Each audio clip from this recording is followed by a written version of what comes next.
ने बड़े कमाल की बात कही है कि क्या फर्क पड़ता है कि हम कैसे हैं, जिसने जैसी राय बना ली उसके लिए तो वैसे हैं। हाय गाइस, मैं हूं आरजे कार्तिक। एक छोटी सी कहानी। ये कहानी एक फकीर बाबा की जिनके दोनों हाथ नहीं थे, जो एक पार्क में रहकर के अपनी जिंदगी बिता रहे थे। उन्हें लग रहा था कि उनकी लाइफ खत्म हो गई, लेकिन उन्होंने हार नहीं मानी थी। आते जाते लोगों से मदद की गुहार लगाते थे।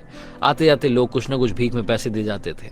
एक दिन एक लड़का वहां से निकला और उसने सोचा कि आज मैं चल करके इनसे बात कर लेता हूँ। रोज उन्हें देखा करता था, जब भी जॉब के लिए जाता था, ऑफिस के लिए इधर से उधर। तो उस दिन उसके पास में थोड़ा टाइम था। वो गया बाबा जी के पास और जाकर के बोला कि बाबा जी, कुछ टाइम है आपके पास? आपसे मुझे 4-5 सवाल पूछने हैं।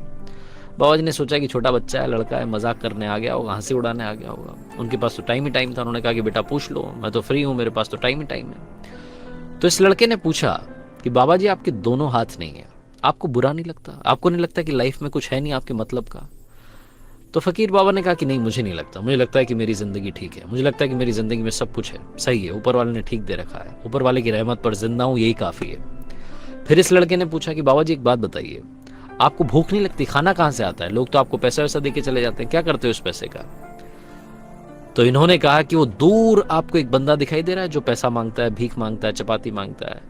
वो पता है क्या करता है? यहाँ पर जब भीख वो ले लेता है, जब लोग यहाँ से आना जाना कम कर देते हैं, तो गलियों में जाता है, कॉलोनी में जाता है, मोहल्लों में जाता है, वहां से भीख लेकर के आता है, खाना लेकर के आता है। मैं उसको पैसे दे देता हूँ, वो खाना उससे ले लेता हूँ। फिर इस लड़के ने पूछा कि बाबा जी, एक बात बताइए, आपको खाना खिलाता कौन है? वो बंदा तो आपको खाना देके चला जाता होगा, आप खाते कैसे? आपके तो दोनों हाथ नहीं है।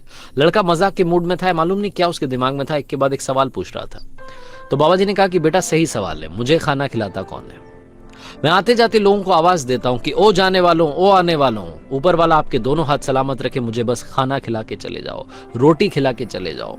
काफी सारे लोग तो मुझे इग्नोर करके आगे बढ़ जाते हैं, लेकिन काफी लोग ऐसे होते हैं जो मुझ पर तरस खा करके मेरे पास आते हैं। और कुछ लोग तो ऐसे भी होते हैं जो 5-5 दिन, 10-10 दिन तक लगातार मेरी मदद के लिए आते हैं, मुझे रोटी खिला करके जाते हैं। फिर इस लड़के ने पूछा कि बाबा जी, आपको प्यास तो लगती होगी, आप पानी कैसे पी लेते हो? आपके तो दोनों हाथ नहीं है।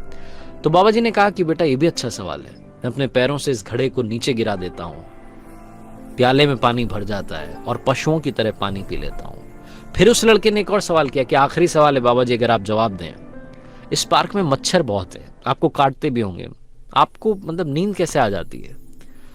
तो बाबा जी ने कहा कि हाँ, कई बार काफी सारे मच्छर काट लेते हैं, तब मैं जमीन पर लौटने लगता हूं, अपने आप को रगड़ने लगता हूं, जैसे वो मछली पानी से बाहर आने के बाद में लौटने लगती है, वैसे ही मैं लौटने लगता हूं। क्या करूं बेटा, यही मेरी जिंदगी है। जब बाबा जी ने सारी बात खत्म कर ली तो लड़के ने एक बात कही कि बाबा जी, आपकी जिंदगी पर लानत है, आपके दोनों हाथ नहीं है, आपके शरीर पर लानत है। जैसे उसने बोला, बाबा जी गुस्सा आ गया। उन्होंने बोला, बेटा, तुम अब तक जितने सवाल पूछ रहे थे, मजाक उड़ा रहे थे, सब ठीक था, लेकिन शरीर पर लानत है, कभी मत बोलना। इस शरीर को कभी गाली मत देना। ये शरीर बहुत किस्मत वालों को मिलता है और इस शरीर का एक एक अंग कीमती है। ये उनसे पूछो जिनके पास वो अंग नहीं है, जिसके पास उंगली नहीं है, हाथ नहीं है, अंगूठा नहीं है, उससे पूछो कि इसकी कीमत क्या है। इस शरीर का मोल कोई लगा नहीं सकता। आप दुनिया का सारा पैसा दे दें तब भी इसको खरीद नहीं सकते।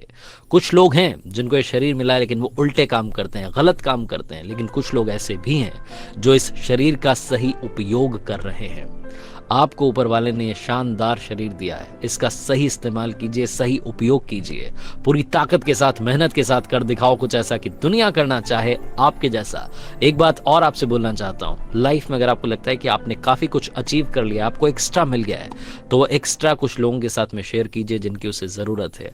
मुस्कान बांटने वाला इंसान सबसे खूबसूरत इंसान होता है। आरजे कार्तिक की कहानी अगले हफ्ते सोमवार सुबह 9:30 बजे देखिए। तब तक के लिए कर दिखाओ कुछ ऐसा कि दुनिया करना चाहे आपके जैसा।